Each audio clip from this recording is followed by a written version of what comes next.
Price action trading పై అశోక్ దేవనం ప్రియ conduct చేసే webinar కోసం ఈ నెంబర్ కి కాల్ చేయండి. నమస్తే, వెల్కమ్ టు సుమన్ టీవీ. నేను విష్ణు. ప్రస్తుతం పాటు QPFP qualified personal finance professional Rajeshwar Reddy గారు ఉన్నారు. వారితో మాట్లాడదాం. సార్ నమస్తే. సార్ రాజేశ్వర్ రెడ్డి గారు. నమస్తే అండి. సార్ రాజేశ్వర్ రెడ్డి గారు, నాకు కొంతమంది ఫ్రెండ్స్ కాల్ చేస్తుంటారు ఊరు నుంచి. విష్ణు, అర్జెంటుగా ఒక హెల్త్ ఇన్సూరెన్స్ కావాలి, డాడీకి యాక్సిడెంట్ అయింది, హాస్పిటల్లో ఉన్నారు, లేదంటే మమ్మీ సిక్ అయ్యి హాస్పిటలైజ్ అయ్యారు, అర్జెంటుగా ఒక హెల్త్ ఇన్సూరెన్స్ కావాలి. నీకు చాలామంది వెల్త్ మేనేజర్స్ పరిచయం ఉంది కదా, వాళ్ళతో మాట్లాడి ఒక హెల్త్ ఇన్సూరెన్స్ చేయించంటుంటారు. చాలామందికి తెలియని విషయం ఏంటంటే, ఆల్మోస్ట్ ఒక 90% పీపుల్కి తెలియని విషయం ఏంటంటే, హెల్త్ ఇన్సూరెన్స్ అనేది అన్నీ బాగున్నప్పుడే ఇస్తారు, బాగోలేనప్పుడు హెల్త్ ఇన్సూరెన్స్ ఇవ్వరు. కాబట్టి ఒక హెల్త్ ఇన్సూరెన్స్ తీసుకోవాలి అన్న ఆలోచన మనకి కలిగినప్పుడు తప్పనిసరిగా ఎటువంటి అంశాల గురించి, ఎటువంటి విషయాల గురించి మనం క్షుణ్ణంగా పరిశీలన చేసుకోవాలి అంటారు. అసలు అంటే మీరు అనేది క్లెయిమ్స్ దగ్గర మనకు ప్రాబ్లం కాకుండా, అంటే క్లెయిమ్ సెటిల్మెంట్ అప్పుడు మనకి ఇబ్బందులు రాకుండా, డిలే కాకుండా, ప్రాసెస్ డిలే కాకుండా, ఇటువంటి ఇబ్బందులు కూడా మనం ముందుగానే ఏ విధంగా అర్థం చేసుకోవాలంటారు అసలు? ఓకే, ఇది హెల్త్ ఇన్సూరెన్స్ సంబంధించండి. గుడ్ న్యూస్ ఏంది అని అంటే, దీనికి ఒక రిపోర్ట్ ఉంది. ఏది ఎకనామిక్ సర్వే 2023లో వచ్చిన రిపోర్ట్.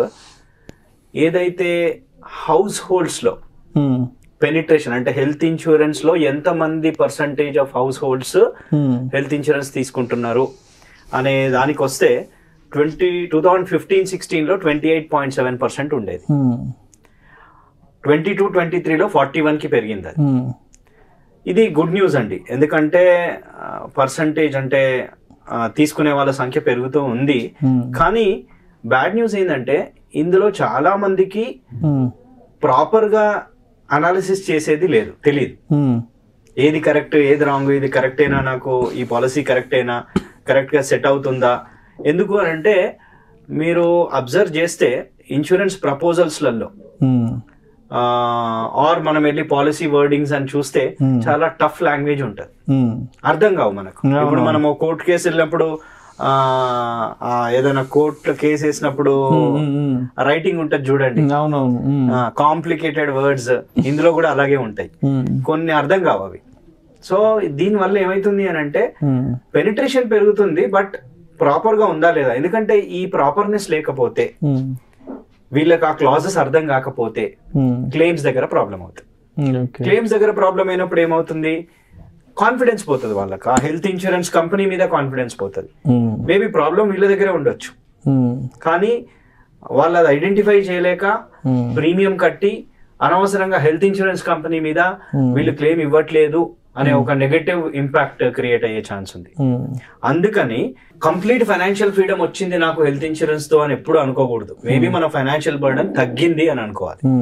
సో ఆ ప్రాసెస్ లో మనము చేయాల్సిన స్టెప్స్ ఏంటి అని అంటే, ఫస్ట్ ఆఫ్ ఆల్ ఈ మధ్య అయిన రెగ్యులేటరీ చేంజెస్ లో వచ్చింది ఏంటంటే, కస్టమర్ ఇన్ఫర్మేషన్ షీట్ అని ఇన్సూరర్ పబ్లిష్ చేయాలి. అది ప్రాబబ్లీ నేను ఒక 1-2 వీడియోస్ ముందు చెప్పాను.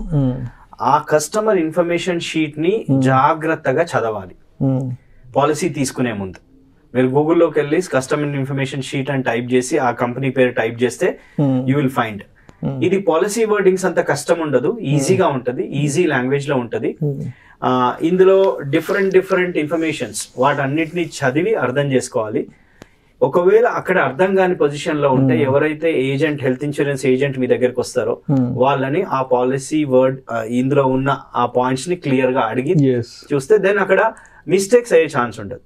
ఎందుకంటే ఈ కస్టమర్ ఇన్ఫర్మేషన్ షీట్ లో రెగ్యులేటర్ ఇన్సూరర్ కి చెప్పింది క్లియర్ గా, నీట్ గా, సింపుల్ లాంగ్వేజ్ లో ఈ policy features, policy exclusions, policy clauses, claim settlement చేసుకునే ప్రాసెస్, ఇవన్నీ ఉంటాయండి అందులో. ఇది జాగ్రత్తగా చదవాలి. This is the first and foremost step.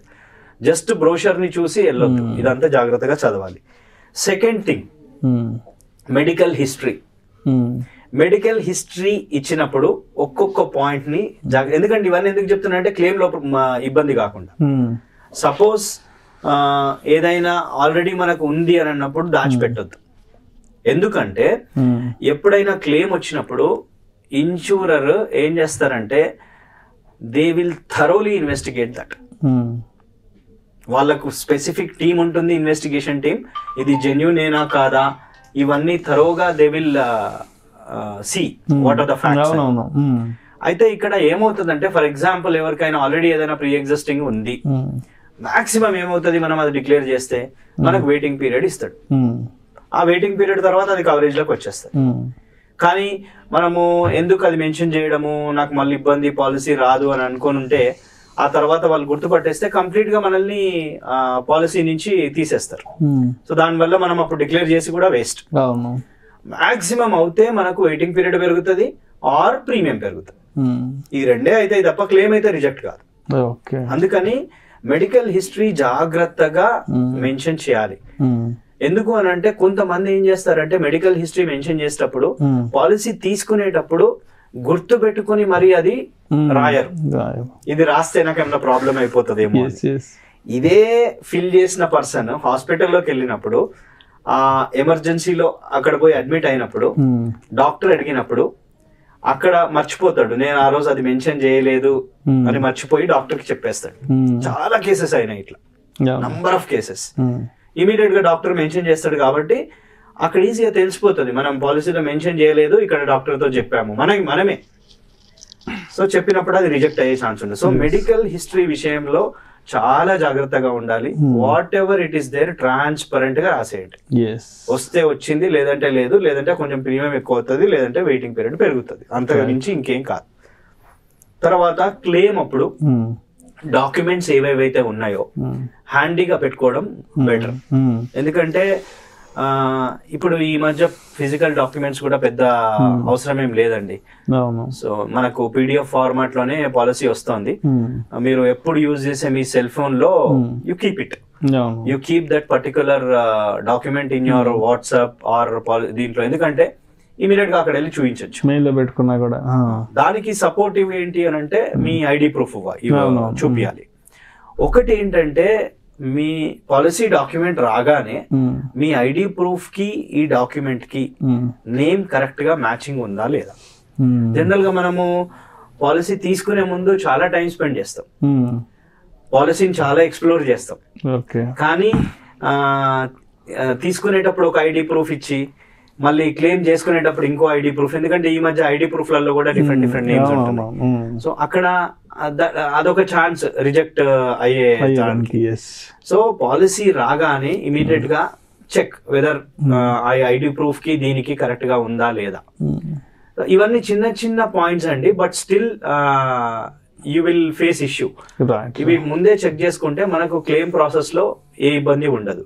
Claim process start అయ్యేటప్పుడు దీస్ ఆర్ ఎనఫ్ అండి. మీ పాలసీ డాక్యుమెంట్, ఐడి ప్రూఫ్, ఈ రెండు ఎనఫ్.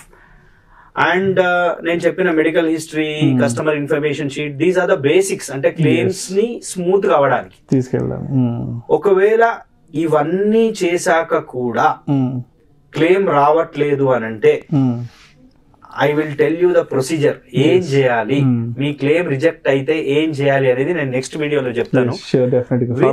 లైవ్ కేస్ స్టడీ చూపిస్తాను. ఒకవేళ క్లెయిమ్ రిజెక్ట్ చేస్తే ఏం చేయాలి, ఎలా క్లెయిమ్ తెచ్చుకోవాలి, 100% తెచ్చుకోవచ్చు. మీది జెన్యూన్ క్లెయిమ్ అయితే 100% క్లెయిమ్ తెచ్చుకోవచ్చు. నెక్స్ట్ వీడియోలో అదే ఫాలో అప్ చేద్దాం.